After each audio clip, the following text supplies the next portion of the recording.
So here, let's do a part 2 real quickly and look at page 224 here, number 7 and 8. Eileen, number 7, is a college student who consistently uses her credit card as a source of funds. She has maxed out her card at the $6,000 limit. She won't be making any more purchases. She's just going to stay strong at that $6,000 limit. But her credit card charges her 20% annually on her outstanding balance. That's not an unusual rate. If Eileen does not reduce her debt, how much will she pay annually to her credit card company? Well, that's pretty easy, right? This is number 7. Well, she has a balance outstanding of $6,000 times 20%, or 0.20, equals, what, $1,200 in interest paid per year. All these solutions, like always, are up in your chapter, in this case 8 folder. Like always, your solutions to financial practice problems, financial planning problems. Okay, so number 8. Eileen wants a car that costs $12,000. How long would it have taken Eileen to save for the outright purchase of the car if she didn't have any credit card debt and use the interest payments to instead purchase the car? Eileen can invest funds in an account paying 8% interest. Okay, so here's what the question is trying to set you up to think. The question is supposed to get you thinking, oh my gosh, Eileen has to pay $1,200 in annual interest. If she didn't have to do that with this for this credit card, she could buy a car instead. She could get a car. Okay, well, how long would it take her to be able to afford a car if she just didn't owe this interest? Okay, well, the answer to that one would be, all right, a time value of money question that we have to use a financial calculator for, something we haven't done for a little while. I'm getting back into that here in the second unit of the class. Okay, well, let's think about this. The question is, she wants to take the $1,200 that she had to pay in interest, and now that she has no credit card balance to pay, she gets to use this money to buy the car instead, and she gets to invest it at 8% in the meantime. Okay, well, here's how to do the problem then. We would say, the question obviously is, how long would it take Eileen, right, to save up to purchase the car? So we don't know what the N is. We have no idea what N is. That's what we're solving for. But the interest rate of any money that Eileen's savings is 8%. She makes 8%, right? Eileen can invest funds in an account paying 8% interest. All right. Well, she's going to save $1,200 a year.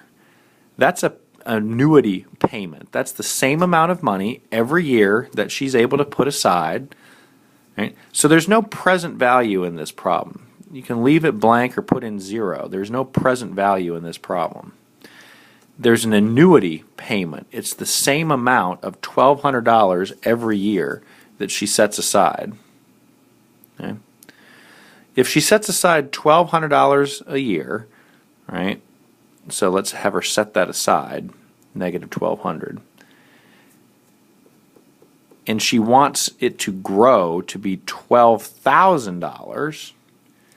How long will that take? Okay. Now, your gut reaction at first, if you knew nothing about interest, might be 10 years, right? Because she's saving $1,200 a year. How long does it take to get to $12,000? Well, it would be 10 of those, right? But we know that's not the case, because those $1,200 that she's setting aside every year is making interest. In fact, it's making 8% interest every year. So let's solve for N. So here's my financial calculator. This is my graphing calculator.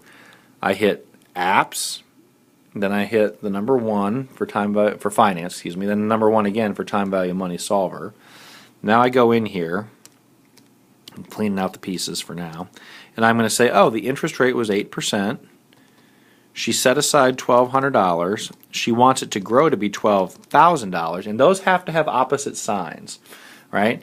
If she's setting aside the money into an account, she's putting this aside, it's a cash outflow for her, and then she's hoping to go back to that account and take an inflow, a positive, of $12,000 after how long?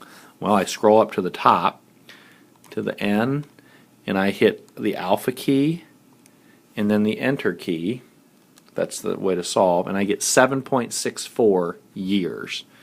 Okay, so it doesn't take her 10 years, it only takes her 7.5 about, because she made some interest during this time, and that's the answer.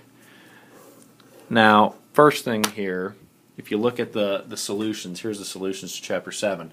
They decided in the solutions to flip the signs on this. They made the payment amount $1,200 positive and the future value negative $12,000.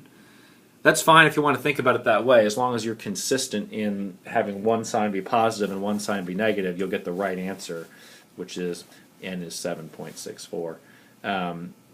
That's the number of years. The other thing here is, let's think big picture. What is this problem asking you to do?